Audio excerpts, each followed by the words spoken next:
In Arlington, Erica Schwartz is recognized as a leader who is driven by a strong sense of justice. Her story begins with her family, including grandparents who were survivors of Nazi Germany, who showed her that empathy is more than a feeling, it is a responsibility. Erica discovered her purpose early, attending social justice summer camps and later studying at Tufts and BU, always speaking up for those who were left out. Not content to simply study policy, she put what she learned into practice as a community organizer and team leader at organizations throughout New England. In 2009, she was named a Rising Star for her community development work. Since taking the helm at the Housing Corporation of Arlington in 2022, Erica has focused on a clear mission.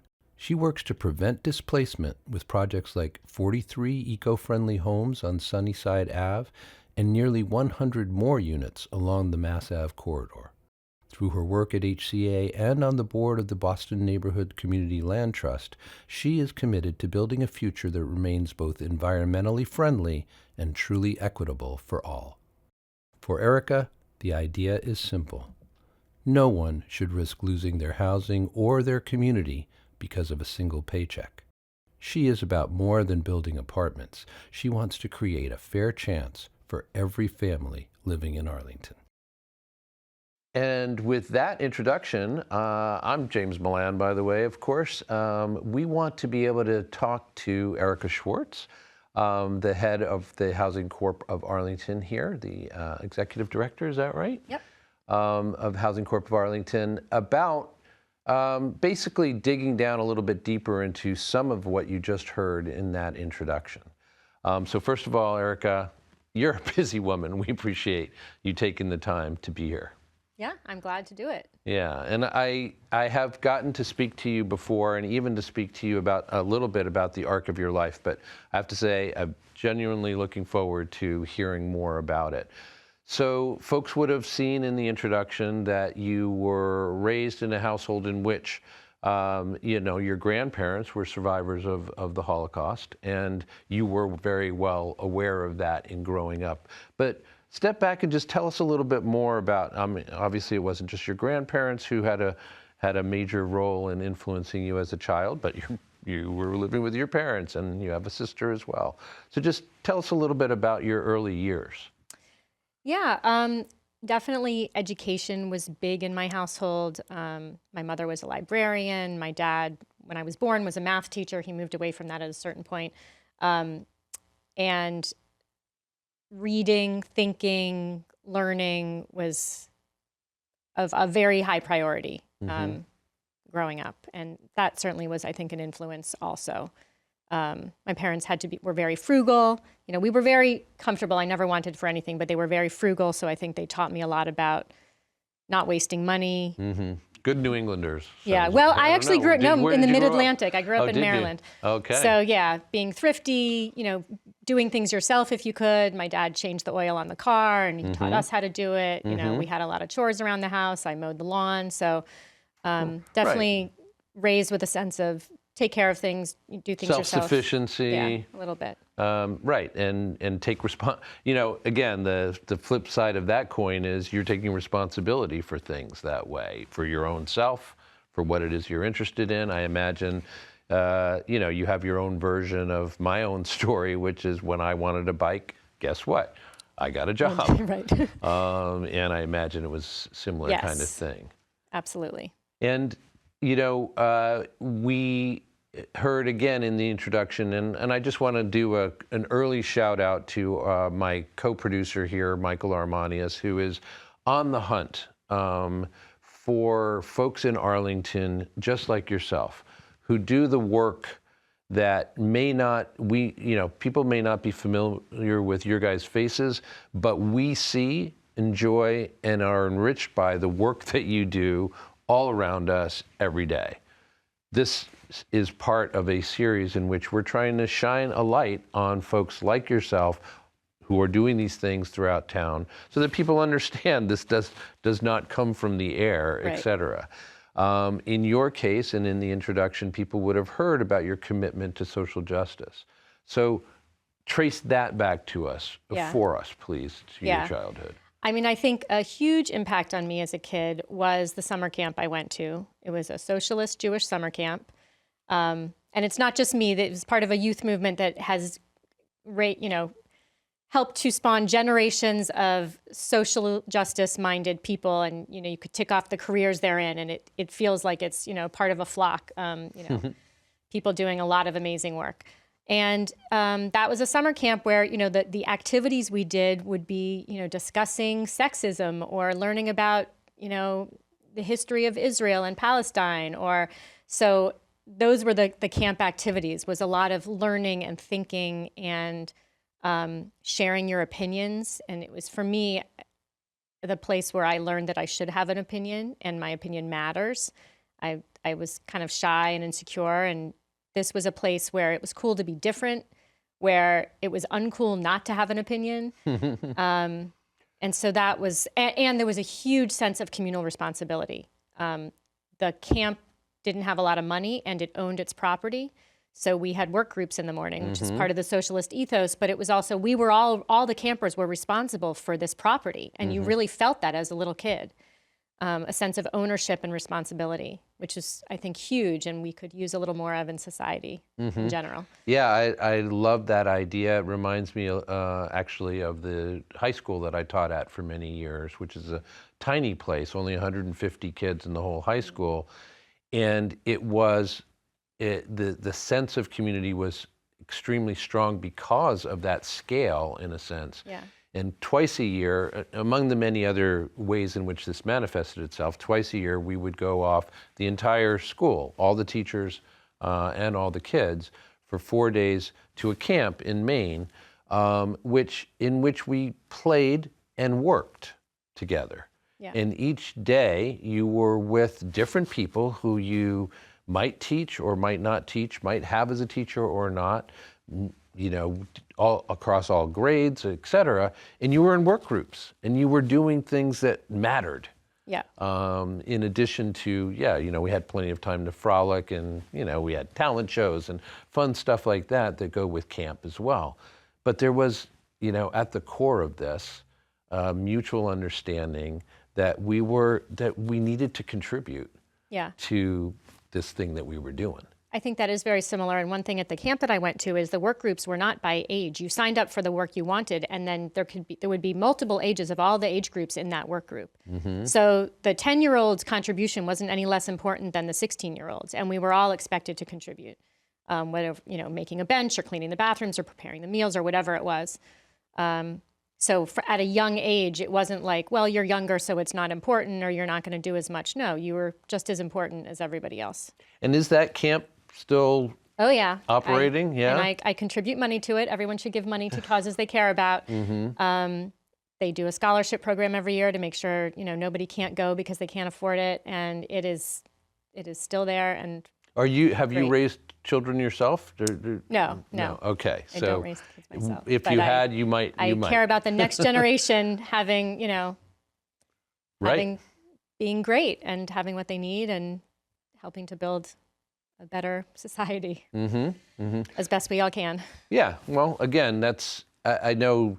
I could tell from the way that you said it, and that you're worried about how anybody would hear that, and it sounds trite, but frankly, that's the work that you're doing and you're doing it in microcosm here in Arlington. But let us hope that is being repeated and replicated in many, many other communities, and at some point that we can say that it's happening on a kind of global level, because my God. Well, I think there's always, from the early days of humans, there's forces that are doing things that I would find very sad or angering. And I think all we can do is our best to make the world a better place, because I feel like it's a constant struggle. We're never quite going to get to that perfect place. But if we don't try, then we're certainly going to be in a worse place. So I think you just have to constantly try to make it better, and that's all anyone can do. And we're going to talk about that for like the second half of our conversation today, because we want to talk about your actual work at HCA. But I wanted to ask you to maybe it'll be like a zoom forward, but we'll see. You had mentioned when I first asked you about your childhood, the very first thing you mentioned was education. Yeah. And how it was you grew up in a household in which there was a very strong and profound value placed on that. I imagine that led to you taking your education seriously, through high school and into college. Tell us about your college years. What did you study? Where were you at that point? Yeah, I went to college at Penn State University. I didn't want to go too far from home. My parents weren't going to pay for an expensive, fancy school. I didn't have a dream school. Does not go with that Maryland frugality, right? No, but I wanted to be away. I didn't want to be too close to home. And I wasn't someone who had like a dream school. And I think, with a basic threshold of a college that's decent, anybody can get a great education. It's, you don't have to go to a fancy school to get a good education. And I studied international politics because I went to a career counselor and I had no idea what I wanted my major to be. And she was excellent. And she sort of honed in on, well, you seem interested in politics. And I had, after high school, before college, I'd spent a year in Israel on a kibbutz, a socialist settlement. And so I had this worldview that I had seen things and learned about things that I had never experienced when at my home in Maryland. And so I got this international politics degree as an undergrad. And then, now I do work that's super hyper local. I did end up going to grad school. I knew I wanted to get a graduate degree. I was dismayed to discover when I graduated that my liberal arts degree seemed to qualify me to do nothing. That's how I felt when I had first graduated.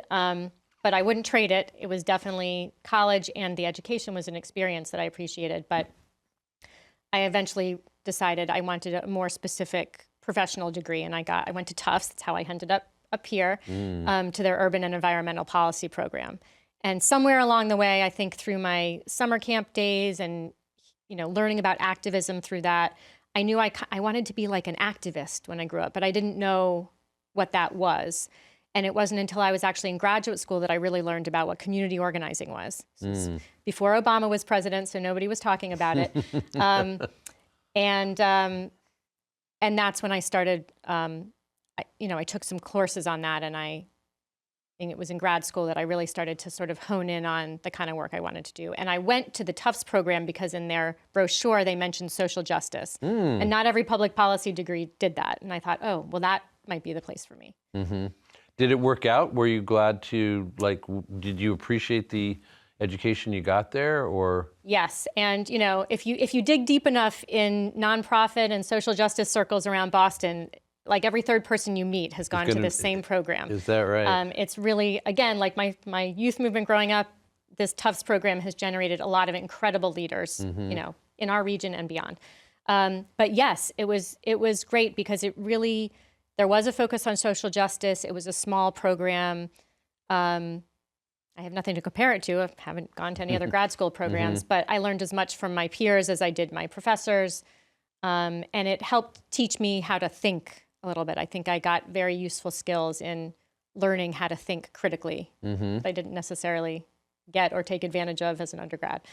Well, you're of an age. Just as an aside, I would say that, undergraduate, degrees such as yours and mine, which was European Studies and British Literature, you said it didn't do us any good. It didn't do us any good in terms of the credentials that you would need to put down on a resume for some particular kind of employer to say, okay, right, we'll hire him or her.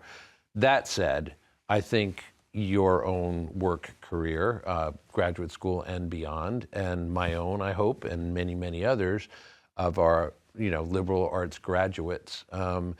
I don't have, I never taught European studies. I never taught, I taught some literature, but not, the literature I studied. Yet, the modes of thinking, the way that you go about figuring out how to learn something as well as how to teach and share something, I think it all, It builds on itself. No, absolutely. And certainly I was introduced to ideas and all sorts of things in my undergraduate, in my personal life, at my, developing friends, and also in my classes. That certainly was a foundation for other things, yeah. So you launched after graduate school into the working world, and you mentioned that maybe community organizing might have been the direction you were going in even pre-Obama. Is that right? Yes, my first job was as an organizer, and I was not focused on housing. I looked out and saw a lot of different kinds of social issues that I could have become passionate about. And I didn't take housing specific courses in grad school. I wasn't focusing on that at all. But then I got a job as an organizer at an organization that focused on housing. And so I fell into it and immediately felt like, oh my God, first of all, so this was, almost 25 years ago.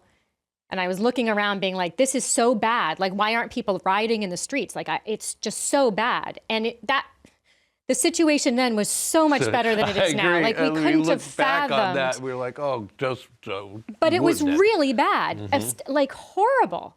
And yet we've sort of collectively as a society we've acclimated and allowed it to get so much worse now. But yeah, I fell into housing and immediately felt like, this is so primary. Like I always grew up in a stable home. I never had to worry about that. And it sounds like it was very galvanizing for you to, find yourself in a space, housing, which you hadn't thought that much about before, but which clearly showed you, like it just galvanized you. You have a lot of energy, I can tell. You have a lot of committed energy, and you have passion. And so it's very interesting to me that's the way that you ended up in the housing, kind of subworld of the social justice world. And okay, let's talk now about that situation, as you said. So horrible back then, even worse now. Yes, lots of ways in which we can feel pretty gloomish and doomish, especially in the current world, about such things. Let's not. And instead, let's focus on the work that you have been doing since you came to HCA, which is now almost 4 years, right? 2022, and we're speaking in February of 2026. And to my mind, to my observation, as a person who has lived in this town for 30 years, who does care as much about affordable housing as anybody else I know, who actively wants a more diverse community in a lot of different ways, I'm happy to sacrifice property values and other things like that if that's necessary, or anything. That's what I want. So I pay attention to these things, and it seems to me that you guys are, I don't know, I don't want to say on fire, but things are going pretty well at this point.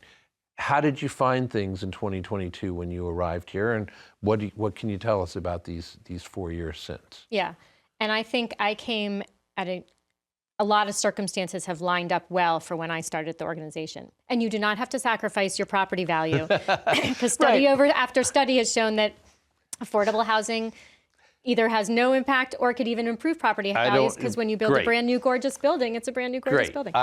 Such a good point. No, I seriously. couldn't let that slide. Absolutely. And I don't want to go, like, I don't want anybody to, I guess I was speaking to the people who I've heard, Right. But the point is still good, is that wouldn't we all feel better if everybody was taken care of? And if that means a small sacrifice in whatever way you think it is, maybe that's worth it. So that everybody can be very good. Thank you for rescuing me. I think that was the point you were making. Absolutely. But you were asking, so when I came in 2022, well, the organization was still sort of coming out of a tough time from COVID, which I think impacted so many nonprofits, because especially one like ours that works and to support people who are low income, all of a sudden our people were struggling way more than they had been before, and which, wasn't that great before COVID with the economy, what it was, and for someone who's not making a lot of money. So, but when I came, we had just completed our first new construction affordable housing development, the Downing Square Broadway initiative, which was a great milestone for the organization. And prior to that, we had acquired a lot of existing buildings, which is essential. You have to do both. You can't just build, you have to acquire also. And so this was our largest development to date and the first new construction. And I came in at the tail end, so I had nothing to do with making that happen. But I think also the moment that I came in was great because there were a lot of people in Arlington working over the past 40 years. So 2026 is HCA's 40th anniversary. And we started developing affordable housing in 2001. And I'm learning, not because people in the earlier years didn't want to be creating affordable housing, but it was a lot tougher politically, maybe financially and economically. But over the years, there's been so many people who have worked to educate the community about who lives in affordable housing, why is it important, how does it benefit not only the people who live in it, but our whole community. And I think I came in at a time in an era now in Arlington where people want affordable housing because they see how bad it is. And they want this. They want the kind of diverse, vibrant community where it's not just wealthy people who can be here. So I think I've really benefited from that. And then I quickly set about to pursue our next project, because by the time one project is done, you really do have to have the next one going, because it can take a long time to find the land and buy it and get your financing. It can take a very long time. So I was eager to do that. And I really think I got lucky in a lot of ways. There was a property that came for sale in a great location. That was 10 Sunnyside Ave. We managed to buy it relatively smoothly and quickly. We got a pre-development loan from a funder whose mission it is to support community development kinds of projects, called the Life Initiative. And I guess we were sort of off and running. And then we had this recent acquisition of properties on Mass Ave where tenants had been organizing, and they came to us basically and said, this is going on with us. And over time, they really explicitly said, can you try to buy our building? So I think it's been pursuing opportunities, but also paying attention to when the opportunities are there and responding. I think we've gotten a little lucky over the past few years that we've had the work going on that we've been able to move. Yeah, well, I mean, sure. A little lucky, and also we've done good work once we found the opportunities. And it's not just me and my staff and the board. We're really all the parts of the organization are really great. I know we run the risk. I'm thinking we run the risk that we're going to blow right past the time that I had allotted for this, but I do want to make sure that we give our audience a really good understanding, and that begins, frankly, with me getting a really good understanding of what it is that HCA does. So just step back for a second and give us a little primer on what the Housing Corp of Arlington does do and what it doesn't do, and perhaps what some misconceptions are that are out there that you'd love to correct. I want to give you this opportunity. So I always like to say we have three main program areas, but it's really kind of four. So one is affordable housing. So we build and develop affordable housing. We acquire buildings to restrict them as affordable, and we build new buildings and restrict them as affordable. But in the affordable housing category, we also own and manage and rent our buildings. Like it's when the development's done, now we own it, and we create affordable housing and we lease it and manage it and oversee it, which takes a lot of effort. It's complicated. You want to make sure it's financially sound, physically sound. There's a lot of work that goes into that. Then we have our social services. So any of our own tenants or anyone in Arlington can come to us for help if they're struggling to pay their rent, if they have other social needs. Maybe they've experienced domestic violence, or they're having a mental health problem, or they need low-cost childcare. We will either directly help them to access benefits or refer them to other agencies. We'll follow up with them, make sure they're okay. We do a full assessment, a full intake of someone to identify what's going on with you, what are all the resources that you might not even know about that maybe could help you, and then to the extent that that person wants them, help them connect to those resources. And then we have our civic engagement work. So that's largely right now just with our own tenants in our HCA housing. We have a tenant council that does a lot to advocate around property management improvements they'd like to see, that gets involved in sometimes advocating for housing policy at a local level, at a state level, and they're working on being increasingly involved in making decisions at HCA. So those are the three areas: the housing, the social services, and the civic engagement. Which is, frankly, gigantic all by itself, because you're functioning as a social services agency, taking, as you said, people with all sorts of issues that they are looking for help with. You're not going to say, sorry, we don't do that, go next door. You're going to be trying to help them out.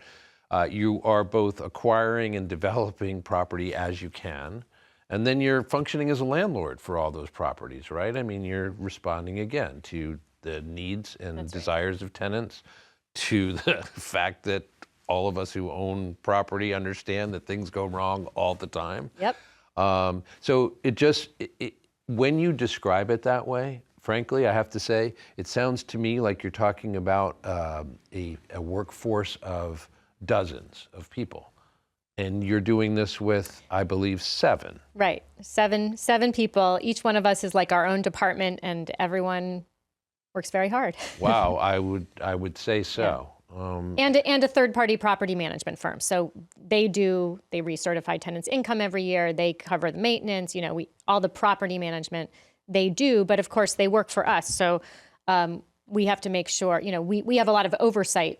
At the end of the day, these are our properties. We are the landlord, and we have to be accountable. So there's still a lot of work on our side, even with the third-party property management firm. Right. I mean, I think there are probably a lot of landlords out there who would love to have property managers. By the same token, that doesn't absolve them of the, clear, buck stops here responsibility of, you got to, supervise those folks as well. It's just another thing, in a sense, on your own plate. And still make decisions, right, about how we want our properties managed, and decisions to be made about repairs, right? It's a lot of decisions get made at the property management level, but a lot need to be made by us, because at the end of the day, these are our buildings. And what, from your vantage point, and again, this is 4 years of a lot of activity for HCA. And again, acquisition of new properties, you have the tenants moving in, you have everything kind of rolling along in that way. What are the big challenges of the current situation? And as you think about, what you want to do with HCA in the coming years, what are the challenges that you're looking at there? Yeah. Sustaining our income is always, there's no nonprofit that won't tell you, well, I guess maybe except really, really big ones that have a lot of money. I don't know. I've never worked for one like that. But we have an incredible donor base. We get income, a fee when we first develop new housing, but it's always a thought of every year we have to raise a lot of money again to sustain all of our staff and all the work we do. So that's always, it's not a problem, but it's a constant focus of concern, not worry, but just attention. Right, you have to deal, right. And to make sure that we can sustain it and sustain the staff that we have, which we need. Another challenge is there is such a need, and when we find a great new project, we're very excited, but we have to raise a significant amount of subsidy to make those projects work. And there's a limited amount of subsidy out there. So we're in competition with all the other awesome organizations and other communities trying to do the same thing we're doing. And it can take a really long time. So it's often very challenging. You set a schedule, but you're like, well, we might not get funded this round. Then we might have to wait 6 months or a year. And that's a huge challenge. And in the meanwhile, you have costs to hold the property, or it's very complicated real estate's complicated no matter what. When you add a layer of affordability onto it and the subsidies we have to get, it's complications times like a million. So there's just a lot of focus on the timing and how we make all the numbers add up and how we get those projects to be successful. That's challenging. And I think another challenge is, I'm hoping to hire another staff person this year. We'll see. We have to make sure we have the funding for it. But to make sure we actually are meeting the needs of everyone who's coming to us. And with the social services, yes, it's a variety of needs people need, but at the end of the day, they're coming because they're worried about the stability of their housing. Like, they only have so many dollars and they can only spread so thin. So maybe they need help with food or medical services or whatever. It's all because there isn't enough money in their households to cover everything. And so that does take time, sitting with people and helping them fill out applications or following up with other organizations with them. It takes a lot of time. And sometimes it feels like we can't get to everybody in enough time, and we certainly are seeing more and more people coming to us fearing losing their housing now because they just can't afford it. So that's a concern. How do we actually keep serving everybody? Yeah. Even just the people who have made it into your units. I mean, who, again, you're providing housing. But as you have just articulated, I hope that the audience understands it as powerfully as I do. Housing is vulnerable to other needs and stressors in a person's life. So you have a health problem and you can't get it dealt with, it's going to affect, in the end, your ability to simply stay in your home. Absolutely. And we hear that kind of thing all the time. I mean, people make rational choices with the resources they have. And a lot of times their choices are just really crummy because they don't have the resources to survive in our like obscenely expensive world.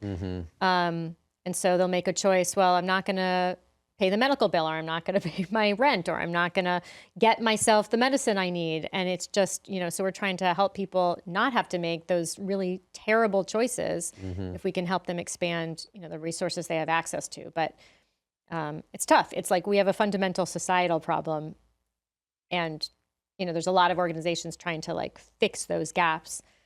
But and you're one of them. And we're one of them. We're one of many. I mean, and we have Arlington Eats, which is obviously another, I think, very primary organization in Arlington. Like we're helping with housing, they're helping with food, and they're both so essential. Right, and there's a great amount of intersection. Yeah, we're constantly referring. We certainly have a great partnership with them, and certainly people who know one might know the other because they need to. Absolutely, and we have in fact had conversations with Arlington Eats organizers and officials and volunteers even about the importance of that, again, this kind of little network, visible or invisible to people in Arlington, little network of social service agencies working together, which is super important because you guys are amplifying your ability to serve the people that you're serving by doing it in conjunction and collaboration with these other agencies. Yes, and we and Arlington Eats are all involved. There's a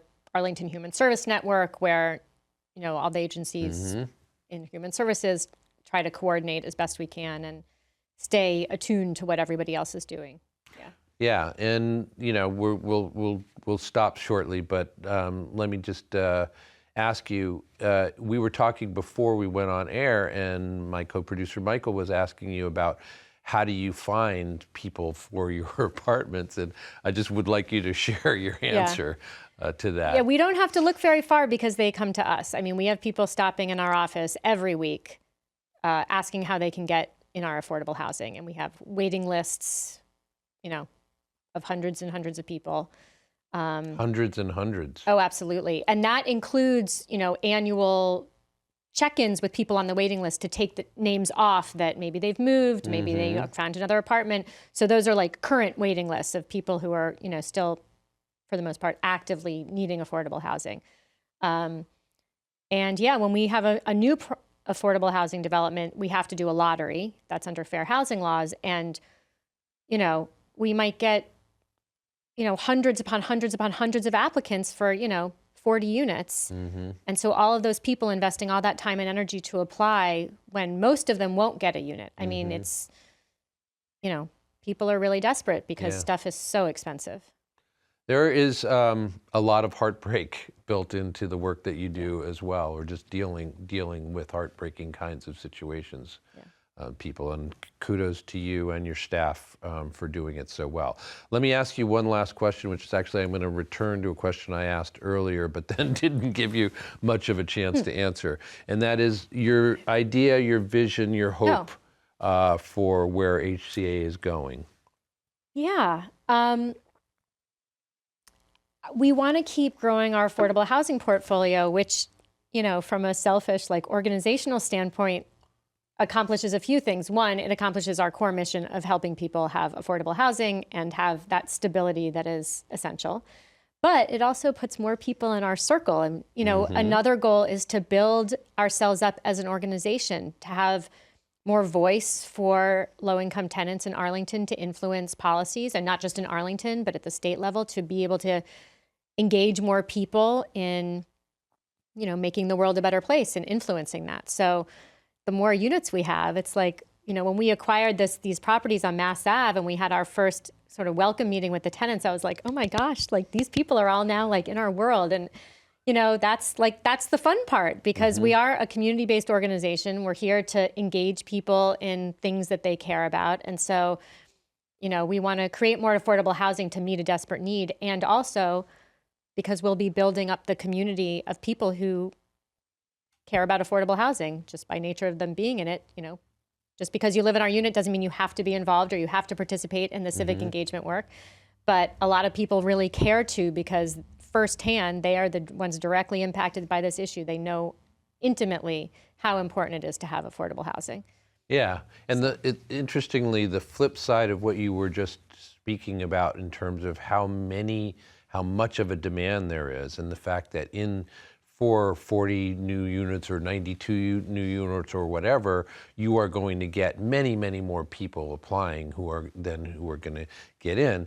I would think that for potential residents and then ultimately tenants who do get lucky enough, they're probably pretty aware of what the odds were and of the fact that they are quite lucky to have been the recipients of Absolutely. these units. And I would think that might in turn spur them to want to be engaged in the rest of the work that you do in some way. So as, again, to be able to share the wealth, so to speak. Yeah, and for many it is. So we are in the process right now of pursuing zoning for a new project on Mass Ave where we purchased those buildings.